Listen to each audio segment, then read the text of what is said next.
કલા પ્રેરણા અને સંસ્કાર ભારતીના સંયુક્ત ઉપક્રમે યોજાયેલ ચિત્ર પ્રદર્શનનો યોજાયો સમાપન સમારોહ। જીવનમાં ચિત્રકૃતિ નિર્માણના સ્વપ્ન આવે તે ઉત્તમ ચિત્રની કલ્પના કરી શકે છે। ચેતન ત્રિવેદી કુલપતિ, ભક્ત કવિ નરસિંહ મહેતા યુનિવર્સિટી જૂનાગઢ।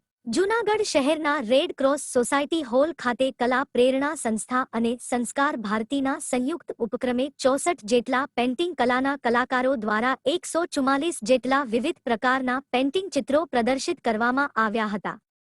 4 દિવસ સુધી જૂનાગઢ શહેરના નગરજનોએ પેઇન્ટિંગ કલાકારોની કૃતિઓ ઉત્સાહભેર નિહાળી ભરપૂર પ્રશંસા કરી હતી। કલા પ્રદર્શનીમાં કલા પ્રેરણા સંસ્થાના 120 જેટલા કલાકારો પૈકી 64 કલાકારોએ 144 પેઇન્ટિંગ પ્રદર્શિત કર્યા હતા। આજે કલા પ્રદર્શન સમાપન સમારોહ ભક્ત કવિ નરસિંહ મહેતા યુનિવર્સિટીના પ્રો. ચેતનભાઈ ત્રિવેદીની અધ્યક્ષતામાં યોજાયો હતો। ગોવિંદ હડિયા કેશોદ। મારું નામ રજનીકાંત અગ્રાવત છે। જૂનાગઢમાં છેલ્લા 1 વર્ષથી હું કલા પ્રેરણા સંસ્થા ચલાવું છું। આ કલા પ્રેરણા સંસ્થા 1 વર્ષ પહેલાં મેં બનાવી ત્યારે એમાં 35 કલાકારો હતા। અત્યારે મારી પાસે આ પ્રદર્શનમાં 64 કલાકારોએ ભાગ લીધો છે અને આ ગ્રુપમાં 110 કલાકાર છે। જે 64 કલાકારોએ ભાગ લીધો એમની અમે 2-3 કૃતિ લઈ અને 144 પેઇન્ટિંગ આ પ્રદર્શનની અંદર મૂક્યા છે। 4 દિવસ ચાલનારા આ પ્રદર્શનનો આજ સમાપનનો દિવસ છે। અમે આ પ્રદર્શનમાં જૂનાગઢના હજારો લોકોએ જોયું। 2 દિવસ પહેલાં તો એવો માહોલ હતો કે આ ગેલેરીની અંદર 5 ફૂટમાં જગ્યા નહોતી, એટલા બધા લોકોએ આ પ્રદર્શન જોયું। આજે 4થો દિવસ છે, આજે સમાપનનો દિવસ છે। જૂનાગઢના કલાકારો ખુશ છે, જૂનાગઢની કલાપ્રેમી જનતા પણ ખુશ છે। જેમને ભગવાન તરફથી ગિફ્ટ મળી છે, કારણ કે all the arts are ultimately gift of God. કલાના સાધક બની શકાતું નથી, કલા વારસામાં પ્રભુ કૃપાથી આવતી હોય।